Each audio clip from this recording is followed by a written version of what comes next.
Jam jam tacham magari sa jam jam tacham sani da pa jam jam tacham magari sa ni da pa da pa magari sa ri ma pa da sa ma pa da sa re gari sa ni da pa da pa magari jam jam tacham. Today we have with us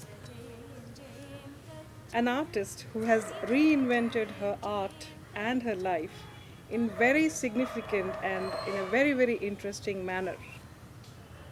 Savitha Sastry, the renowned Bharata Natyam dancer, is here with us. Welcome to India Video, Savitha. Thank you. When we speak of Bharata Natyam as a classical dance form, and we are talking about it in 2013, how do you see the contemporaneous elements in this dance form, and how do you attempt to fuse the traditional and the modern? I think with any art form, the intangibles are what supersede the tangibles in allowing the sensibility of the person who's delineating the art. In this case, me as a dancer, for me to communicate what I am, the beauty of the art form evokes a tremendous response. How do I take an art such as Bharatanatyam that has very many almost alien concepts or intellectual aspects to it and make it more relevant is a very significant question, because Bharatanatyam, as many of the viewers might know, is an art form that came from the courtesans, the dancers who practiced it.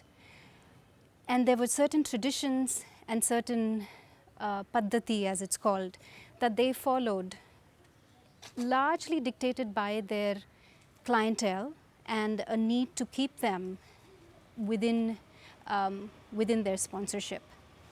Now, that need has been removed, but the art form still persists. The beauty of the art form is not questioned at all.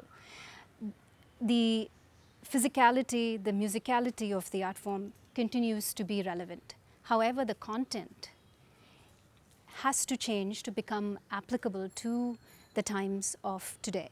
And that change is what I'm trying to bring about in Bharatanatyam. I understand perfectly. I think you have come up with very significant points about how relevant this art form is in today's world.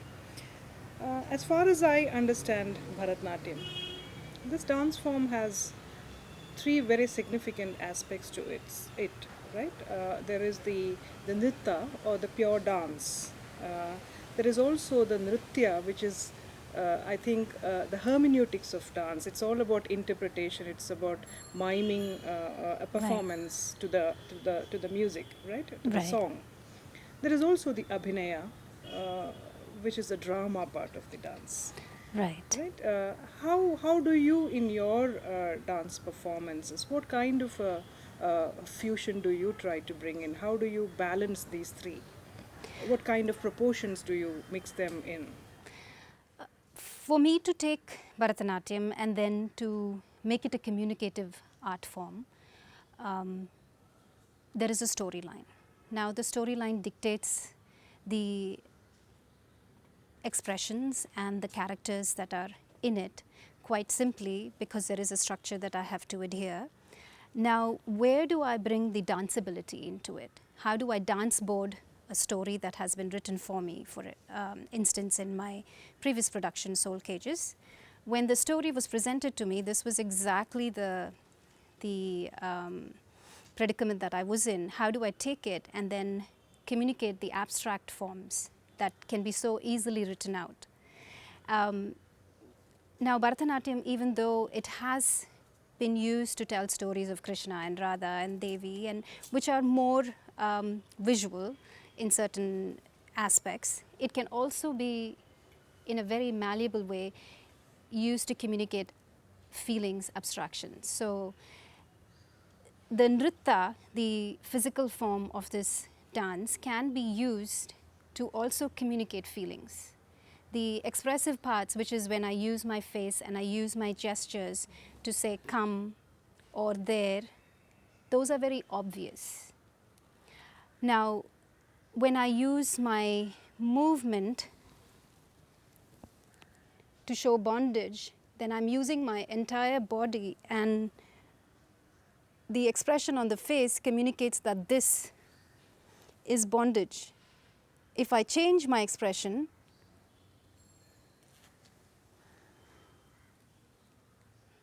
I could be experiencing something very pleasant. So the physicality of that movement, the nritta aspect of it, can also be used to communicate feelings. And it's the way that you balance when a story is what you want to bring to the forefront.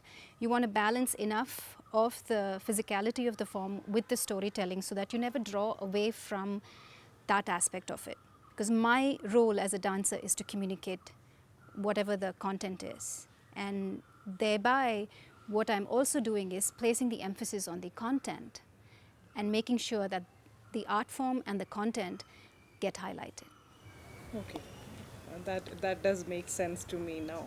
Uh, I was also thinking, I mean, this is wonderful theorizing you're doing on dance, and I mean, there's the performance part, but there is also the need to theorize about the art form, I think. It pushes the art form forward. I was also thinking, there's a question that I have wanted to ask you actually for quite some time now. When you speak about a dance form, uh, there is all the time this constant harping upon about the aesthetics, right? Right. I mean, for example, Bharatanatyam. We're talking about the aesthetics of harmony, of beauty, of perfection, and a combination of all these different kinds of aspects of beauty or the making of beauty. Absolutely. But then there is also a political aspect. There is an ideological aspect which we really cannot escape in today's world, given the kind of postmodern lives that we all seem to be leading. Right. How do you look at, I mean, for example, your location as a dancer could significantly alter your dance. Where you're performing, where you're making the performance could actually qualify the kind of dance that you would be performing, right? So your location, the strategies that you're using, your beliefs, all these things qualify your art. Sure. So how do you strike a balance between the politics and the aesthetics of Bharatanatyam? The caveat is always that art needs to be relevant. So within that statement itself, I have a certain box that I have laid out for my aesthetics, which is the times that I live in. And in the context of what that means to me as a dancer, I think it needs to connect. And where those connections come from, it could be from, as simple as my personal experiences to what I feel very deeply about and I need to communicate. And at this juncture, what I feel most pressed to communicate is the very beauty of this tradition. Because in the context of Bharatanatyam today, it is almost getting into a stage when people often say, oh yes, there is Bharatanatyam, there is this beautiful art form, but I would rather watch TV. How much of that effort is being made to go watch Bharatanatyam in a stage performance has become, in some ways, what is defining me as a dancer to bring this art form to limelight. So what are the manipulations that I'm having to do? What are the concepts that the stories, the mode in which that I'm communicating? All of that is being fashioned by this almost apathy that people seem to have. However, in their minds, they're harboring a sense that this is important. So I'm trying to make this art form more engaging. And certainly that does mean that the structure of the art form might need to sequester technological aids. It might need to sequester storylines that might be more intriguing to the present day. However, what I wish to retain is the aesthetic itself in maintaining the classicism of the movements, the harmony, the beauty, the grace, the communicating ability, and let that speak for itself and bring back the relevance to an art form that doesn't seem to connect in that sense.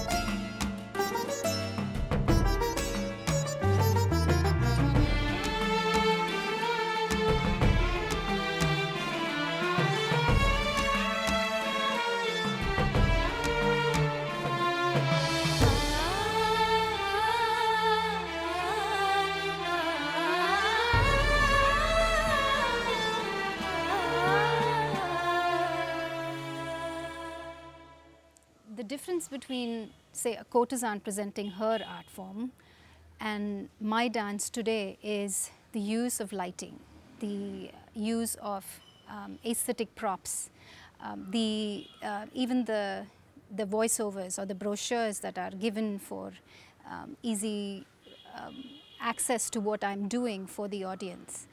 The whole import of it being both the intellectual and the aesthetic sensibility of the audience need to be satisfied when they're viewing my dance, and that is the only way that I can get complete engagement to a point where it becomes an edge of the seat experience. Okay, so does that mean that your dance and the strategies of your dance would change when, say, for example, your location, if you're performing in LA or in Right. London, would the dance be different from, say, if you're performing in Chennai or another place where the people who are watching your dance, the audience would be significantly different?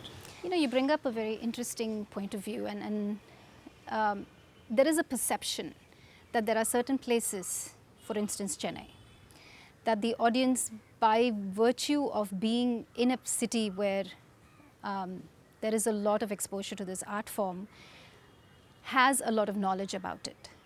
And it might not necessarily be what you might find in Los Angeles or another place, or it could actually be quite the reverse because there is this imminent need to preserve culture abroad.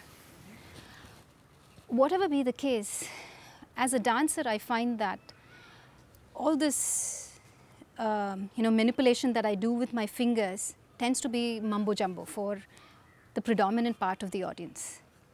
And touching the chord of the audience could very well be exactly the same thing in different parts of this world.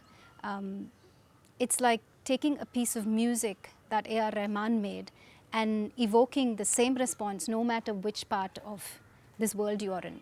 It is not that he needs to remake the music just because it's made for another pocket of audience. It's connecting with the sensibilities. Yes, I use various means and modus operandi to get them to understand my dance, and I might have to use a regional language if I'm in India in a particular pocket versus English, or if I go to Europe I might have to use a European language. It's mostly to do with the accessibility. The dance per se rises above language, and I don't need to worry about that part. It's just the storytelling where I use the voiceovers. That is the only part which I change based on location. So, in one sense, you are saying that your dance communicates before Yeah. it is understood. There is an instant communication that art opens up. Right. Even if, I mean, it's not a question of understanding, it runs deeper, I think. Right. I think. Yeah. Okay, I understand that. What kind of a philosophy are you trying to project through your art? Because you've got rave reviews. When I was going through some of the things that are there on the net, on the internet, I see that you've got rave reviews for your Thank you. soul cages, right? So what is it that you're going to do from there on? I'm not speaking of soul cages per se, Sure. but also moving ahead. When I had performed Soul Cages in one of the locations, there was one audience comment that I want to narrate, and the comment was very simply this: Thank you for liberating Bharata Natyam from its cage. And it couldn't have been put in a better way. What is this cage? What is this box? Now, Bharata Natyam has lived in a box by its history, by all the social context that it has gone through. The box that I refer to is that of religion.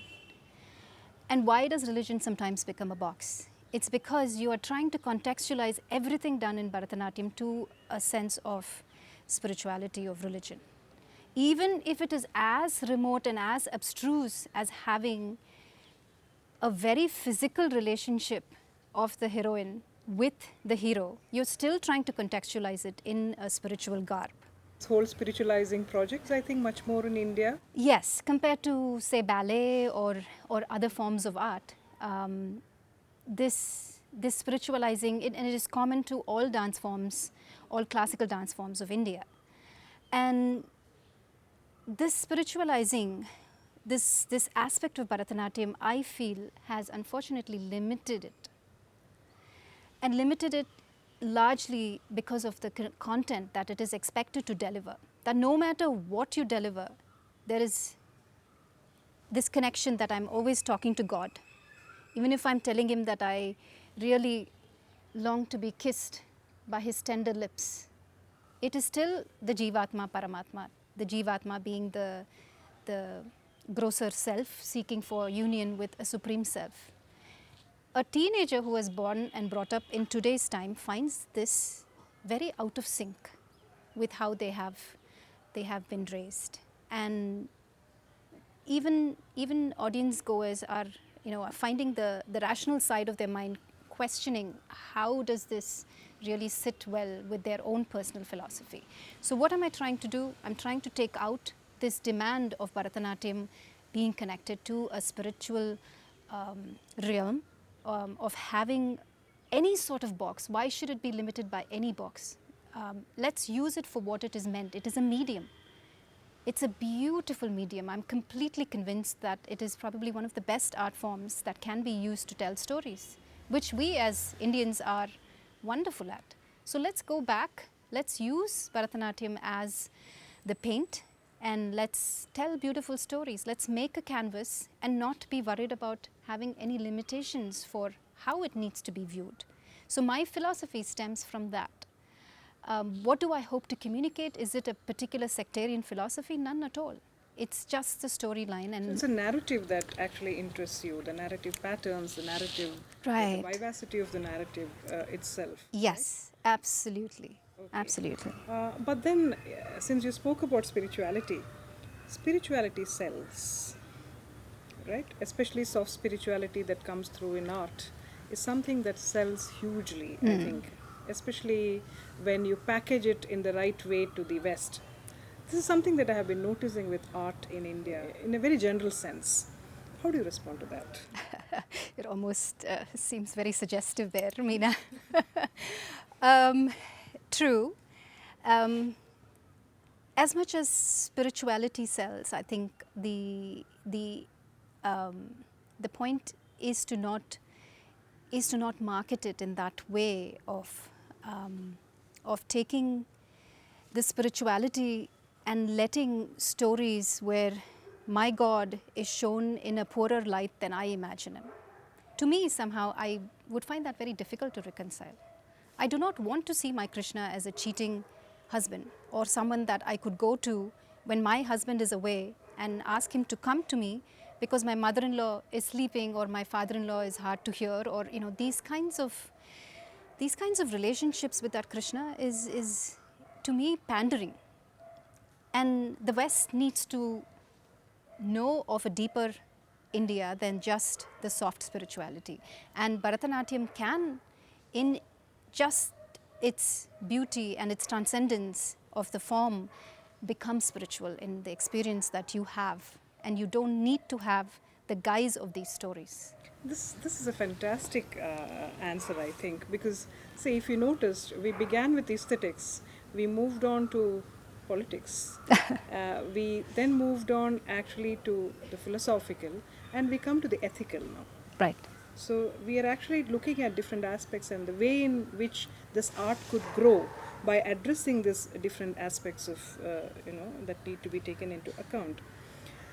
But in the gamut, within the gamut of all these things that we have been discussing, as a woman, as an academic who's asking you questions at this particular point of time, something that has bothered me as a sahaldaya, maybe if you could call it that, is the problem of the gaze in Bharatanatyam. So do you have a problem with that as a woman performing? And by gaze, what specifically do you mean? The way the body is represented on stage, the way the woman's body is looked at, where is the camera, what is it focusing on? Are you talking sheer art, of pure art, or is there something more to it? Now, there is a side of it. The minute you are performing on stage, the body, my body becomes a vehicle, and certainly it is viewed in many ways. Now, do I have to openly be suggestive that my body is only capable of a certain kind of viewership, is my question. Can I engage Bharatanatyam in a way where I don't have to be that kind of a woman, where I can portray anything, because it really should be that. It should only be a vehicle for communication. Eroticism, which is the mainstay of what Bharatanatyam in the traditional sense is performed even today, does have a gaze where the woman is looked upon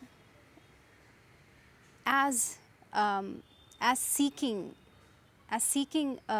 salvation through a physicality, through a physical expression of that sensual love. And while you are supposed to still transform that physical action that I'm communicating overtly on stage again and again in every piece I do. I'm not sure if viewers are aware of it, but apart from a couple of pieces in the traditional margam, as we call it, the varnam, the main piece, is all about the pining. The padams and the javalis which follow are also about different situations where the heroine is imagining or has seen her lover be deceitful. So there is a very deep sensuality. And how do you present that always and not have a response that only looks at the physical dimension? I challenge a dancer to be able to do that. Because if I was indeed showing you God on stage, then you should all be liberated. So you're talking about an art which liberates the body, right? Which has certain emancipatory possibilities, right, as far as both the body is concerned and the gaze is concerned. The gaze of the other is concerned. Okay. So then I want to see all the emancipated audiences. And where are they? I think in the final part of this interview, I would like to focus on your life as a dancer. Could you tell us something about where it all began, and how has art changed your life, and how has your life qualified your art?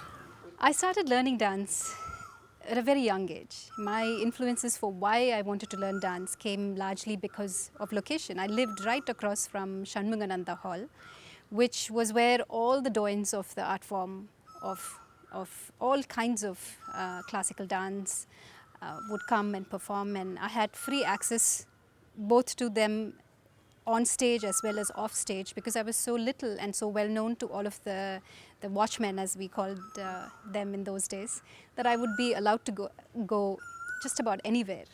And I fell in love with the art form. It was everything that one could dream of in that age of relative simplicity.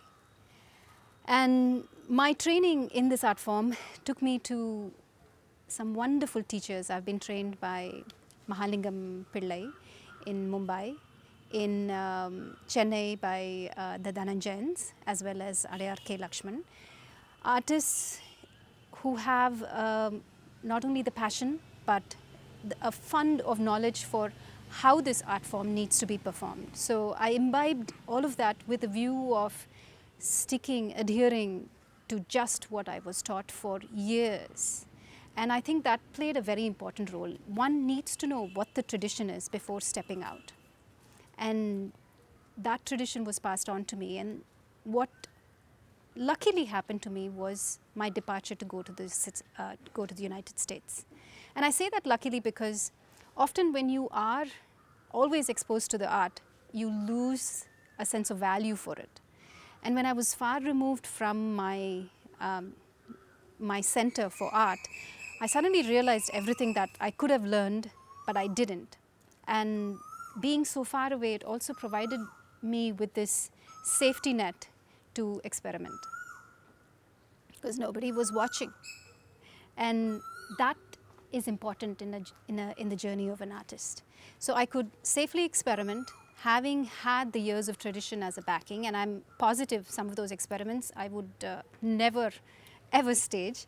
But what has evolved with time is a sense that it is not okay to be a dancer where the focus is always on me and the aesthetics of how well I have danced, how well I've executed this particular movement, and if there is anybody else that can make a geometric shape better than me. That is not what dance needs to be about. It needs to rise above that. And loss of viewership, loss of audiences, either because they're on their texting, on their phones texting, or they've just outright walked out. All these were messages that I had to internalize over time, and I decided that I cannot be accepting of a situation where my audience is bored. That onus is on me. I can never blame the audience if they are disengaged with it. I have to find a way to engage them, and hence the change came over, and everything that I'm doing now is about that. I was also told that you began your career in one sense as a professional who was completely removed from the art scenario, right? Because you were doing your PhD abroad on neurophysics? Neuroscience, right. Neuroscience, okay. My background in the academic world was actually on degenerative diseases of the brain. A very far removed field. I was in the pharmaceutical industry, and then I moved on to education. My travel to the US was linked with that. Why, you might ask? I think that's the baggage I have of being born in a Tambram family. That dance is something that you were allowed to pursue as long as it remained a hobby, and it had a place in its life. But you, as a professional, had to seek out an academic pursuit. The brain always won over the body. And so my rediscovery of myself, it's not as though I ever abandoned dance. During the entire process of being or becoming this academician, I kept in touch with it, because as soon as I went there, as I said, the value for the art became apparent, and I was called to teach. So having students, you have to keep yourself on your toes, and if you don't, they make sure that you are. So I've been lucky in that way, in several ways, in having students and continuing the art. And at several points, I think I've tried to abandon my academic side, and never been quite able to until more recently. In the past 3 years, I've as they say, chucked it all up for my true love, if you might call that my first love, to go back to dance and dedicate myself to it. What are the future projects? What is it that you're doing right now, and anything that is your dream that you have planned for the future as far as your art form is concerned? Right. You mentioned Soul Cages, and that was my foray into this sort of exploration. Proceeding more along the same lines with my next production, Yudh, which is premiering in February, and then I have another production titled 1 by X that's to premiere later in next year. The dream is to not be the only person doing this, because every time I step on the stage, I look at the audience and the conviction with which they tell me that they will come back to see my show. Unfortunately, it also means to me that I have to do that many shows to get that many more people convinced of this art form. And what I would like to see then is more people participating on this side of the stage, join me And that way this art form will truly get preserved and not just be put away in a museum and talked about as yes, we have a wonderful culture. I think, Savitha, with the kind of theorizing that you're doing, with also, I mean, in addition to the wonderful performances that you make, the kind of theorizing, the kind of critique that you're doing with the art form will definitely go a long way in strengthening the art form of Bharatanatyam. And I hope that this is also something that you will be doing along with your performances. I would like to wish you the very best in your future projects. Thank you so much for joining us. Thank you very much, Meena.